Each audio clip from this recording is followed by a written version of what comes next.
जय गौ माता।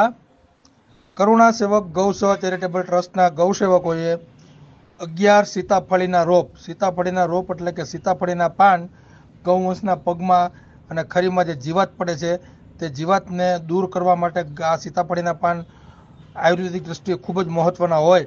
आ 11 सीताफळीना रोप अने 4 वडला उनाळामां छायडो मळे ते हेतुथी 4 वडलानुं अने 11 सीताफळीना रोपनुं वावेतर करी रह्या छे।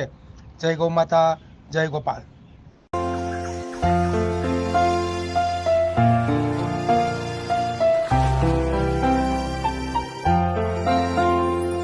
काम हो अच्छे हमारे और नीयत साफ हो,